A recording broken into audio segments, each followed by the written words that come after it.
श्रीमद् भागवत कथा का आयोजन कराया है। मैं उनको बधाई देता हूँ क्योंकि उन्होंने पुरस्कार किया। श्रीमद् भागवत कथा ये हमारा देश ऋषि मुनियों का देश है। गंगा यमुना की ये हमारी यहाँ की जमीन है। और श्रीमद् भागवत कथा आपकी सफल कब होगी कि गुण और अवगुण सारे हमारे आपके अंदर है। अगर हम यहाँ पर संकल्प लेकर के जाएं कि हम एक अवगुण यहाँ छोड़ के जाएंगे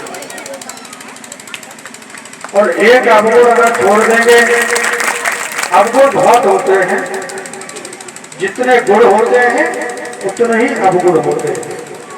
कुछ अच्छाइयाँ होती हैं, कुछ बुराइयाँ भी होती हैं।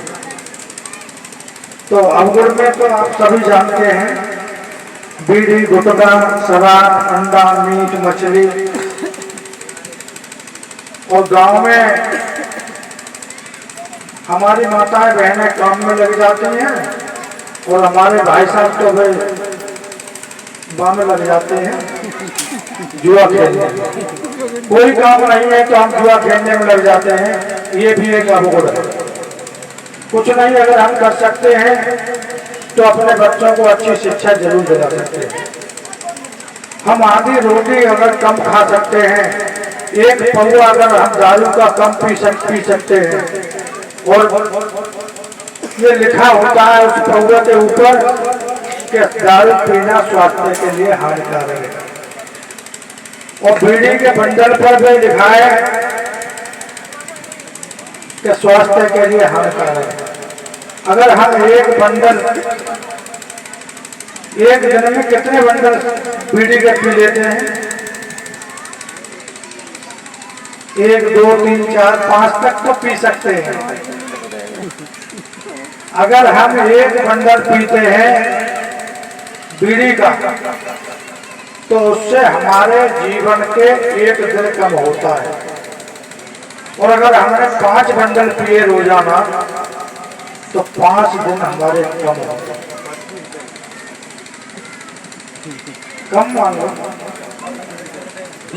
लेकिन अगर हमने 5 बंडल बीड़ी के नहीं पिए तो 50 रुपए के हो गए। और 50 रुपए से 1 महीने में कितने रुपए हो जाएंगे? 1500 रुपए। और हमारा बेटा या हमारी बेटी अच्छे स्कूल में पढ़ जाएगी तो उसकी फीस 1500 रुपए नहीं होगी। क्या 1500 रुपए किसी स्कूल की फीस है? नहीं है। तो हम अपने बेटी को और अपने बेटे को अच्छे संस्कार देंगे, अच्छे विद्यालय में पढ़ेंगे तो निश्चित ही वो घर ऊंचाइयों पर जाएगा। अगर हमारा बेटा पढ़ा होगा तो दुकान भी चला सकता है, नौकरी भी कर सकता है। और मैं तो जानता हूं कि गांव में भी बहुत बुद्धिमान लोग बैठे हैं, पढ़े लिखे बहुत नौजवान युवा हैं। ये नन्हे मुन्ने बच्चे हैं, ये हमारी बेटियां हैं। ये बेटियां जब पढ़ लिख करके जाएंगी तो यही हमारे देश का भविष्य बनेगी। जो देश तरक्की करता है उसकी अगर शिक्षा अच्छी होगी और वो देश पढ़ा लिखा होगा तो निश्चित ही वो देश तरक्की करेगा। जिस तरह से हमारा देश